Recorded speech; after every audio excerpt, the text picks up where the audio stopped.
ഭക്തന്മാർ പറയട്ടെ.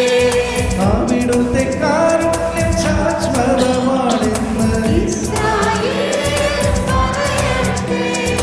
അവിടുത്തെ കാരുണ്യം ശാശ്വതമാണ്. എല്ലാവരും ശബ്ദമുയർത്തി അവിടുത്തെ കാരുണ്യം ശാശ്വതമാണെന്ന് ഭക്തന്മാർ പറയട്ടെ.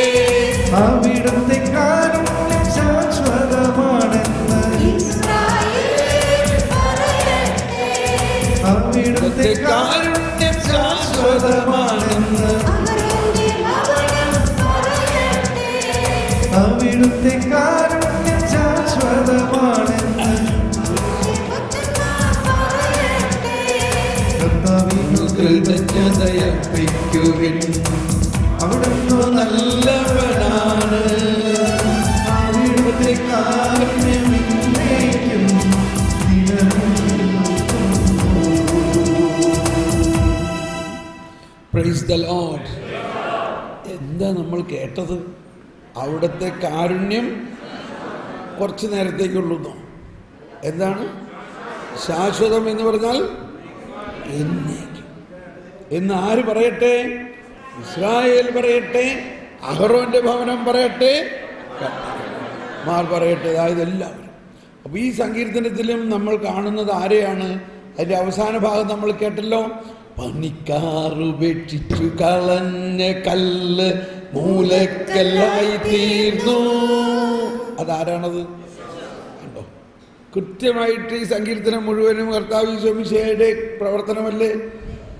എന്നിട്ട് അവിടെ പറയുകയാണ്, കർത്താവിന്റെ പ്രവൃത്തിയാണിത് നമ്മുടെ ദൃഷ്ടിയിൽ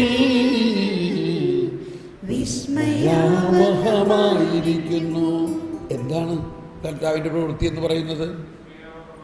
എന്താണ് ആ വിസ്മയാവഹമായ പ്രവൃത്തി? കരുണ.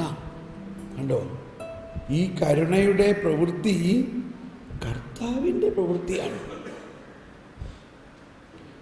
മാത്രമല്ല, ആ കരുണ അതിൻ്റെ ഏറ്റവും ഉച്ചകോടിയിൽ അനുഭവിക്കുന്നതിനെയാണ് ദൈവനീതി എന്ന് പറയുന്നത്. എന്ന് പറഞ്ഞ എല്ലാവരും ദൈവനീതി.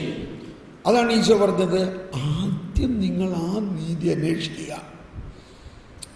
അതാണ് ഇവിടെ പറയുന്ന മറ്റൊരു വിഷയം. നീതിയുടെ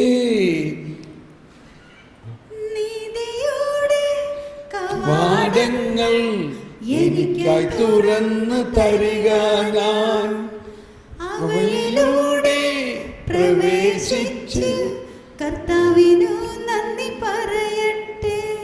നീതിയുടെ വാതിൽ ഞങ്ങൾക്കായി തുറക്കണമേ. ഇല്ലേ? അതെല്ലാം ഈ വചനത്തിൻ്റെ അടിസ്ഥാനത്തിലാണ്. ഈ അടിസ്ഥാനത്തിലാണ് ഈശോ യോഹന്നാന്റെ 10-ാമത്തെ അധ്യായത്തിൽ പറയുന്നത്, ഞാനാണ് വാതിൽ, ഞാനാണ് വാതിൽ.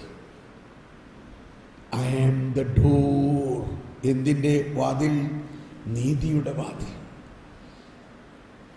അപ്പോൾ ഇങ്ങനെ ഒരുപാട് കാര്യങ്ങളുടെ സമ്മേളനമാണ് ഈ സങ്കീർത്തനത്തിൽ. ഇതിൻ്റെ എല്ലാം അനുഭവത്തിലാണ് ഇപ്പോൾ നമ്മളെല്ലാവരും ഇപ്പോൾ. Praise the Lord. അപ്പോൾ കുമ്പസാരം കഴിഞ്ഞിട്ട് എങ്ങനെയുണ്ട്? ഒരു ഉത്കണ്ഠ ഉണ്ടായിരുന്നല്ലോ, ഇങ്ങനെയൊക്കെ കുമ്പസാരിച്ചാൽ പഴയ കുമ്പസാരവും ഇതുമായിട്ട് എന്തെങ്കിലും വ്യത്യാസം ഉണ്ടായിരുന്നോ?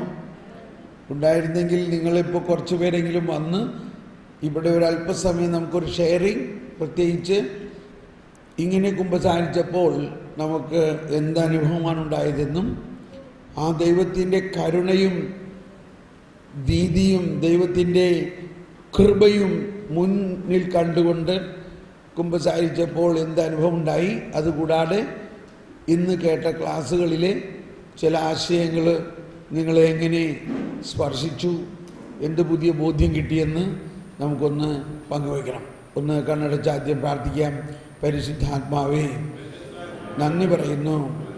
ദൈവത്തിൻ്റെ രഹസ്യങ്ങളുടെ ചുരുളഴിയുമ്പോൾ ദൈവിക പ്രഭ പ്രസരിക്കപ്പെടുന്നു. ദൈവമേ, ഈ കേട്ട ക്ലാസ്സുകളെ ബോധ്യങ്ങളിലേക്ക് കൊണ്ടുവരണമേ. പുതുബോധ്യങ്ങളിൽ ഞങ്ങളെ ഉറപ്പിക്കണമേ. ഞങ്ങളുടെ സംശയങ്ങളെല്ലാം അകറ്റണമേ. Praise the Lord. വരുവിൻ.